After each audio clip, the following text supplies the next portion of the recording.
मध्य प्रदेश के पूर्व मुख्यमंत्री दिग्विजय सिंह 5 साल बाद एक बार फिर चुनावी मैदान में हैं। पिछली बार 2019 में भोपाल लोकसभा सीट से चुनाव लड़ने वाले दिग्विजय सिंह इस बार अपने गढ़ से मैदान में हैं। शनिवार रात जैसे दिग्विजय सिंह के राजगढ़ से चुनाव लड़ने की औपचारिक घोषणा हुई, कांग्रेस अचानक इस सीट पर मैदान में आ गई। यहां से 2 बार के सांसद और मौजूदा प्रत्याशी रोडमल नागर के लिए बेहद आसान मानी जाने वाली ये जंग अब दिलचस्प हो गई है। क्या कहते हैं राजगढ़ सीट के समीकरण और अब बीजेपी के लिए ये सीट टफ क्यों हो गई है? देखिए बंसल न्यूज डिजिटल की ये खास रिपोर्ट।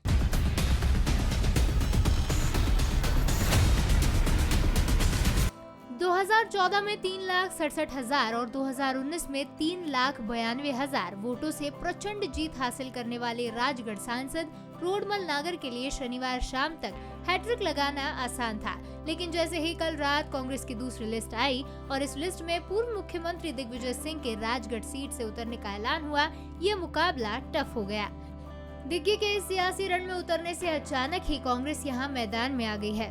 राजगढ़ सीट दिग्विजय सिंह और कांग्रेस दोनों के लिए मुफीद है।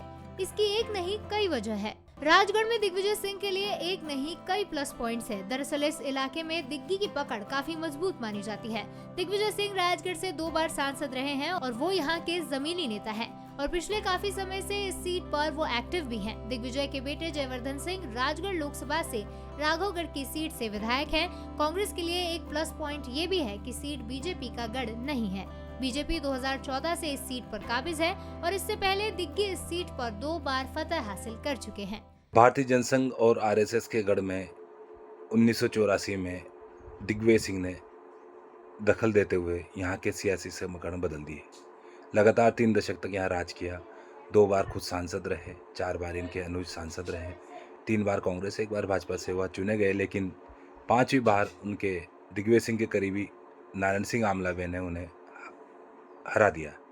इसके बाद लगातार यहाँ कांग्रेस की मजबूत पकड़ कम होती गई और इस बार उम्मीद जताई जा रही थी राम मंदिर और मोदी लहर के चलते मतदाता यह सोच रहे थे, भाजपा यह सोच रहे थे कि सांसद रोडमल नागर की लीड बढ़ेगी, लेकिन दिग्विजय सिंह खुद यहाँ से चुनाव लड़ रहे हैं। ऐसे में लीड बढ़ने की उम्मीद नहीं है, बल्कि चुनाव में लीड घटेगी और कुछ विधानसभा क्षेत्र में टक्कर भी रहेगी। हालांकि ये बताया जा रहा है कि दिग्विजय सिंह के चुनाव लड़ने से रोडमल नागर के जीत के अंतर में ज़्यादा फासला नहीं आएगा। बहरहाल प्रदेश कांग्रेस के कद्दावर नेता दिग्विजय सिंह की प्रतिष्ठा 2024 के चुनाव में दांव पर लगी है। अब इस चुनाव में दिग्विजय जीतकर संसद की सीढ़ी चढ़ेंगे या रोडमल नागर जीत की हैट्रिक लगाएंगे, ये देखना दिलचस्प होगा। यदि आप ये वीडियो YouTube पर देख रहे हैं तो हमारे चैनल को सब्सक्राइब करें और बेल आइकन को दबाना ना भूलें। अगर आप Facebook पर ये वीडियो देख रहे हैं तो हमारे पेज को लाइक करें। आप हमारे WhatsApp चैनल बंसल न्यूज को फॉलो कर हर दिन लाइव अपडेट्स भी पा सकते हैं।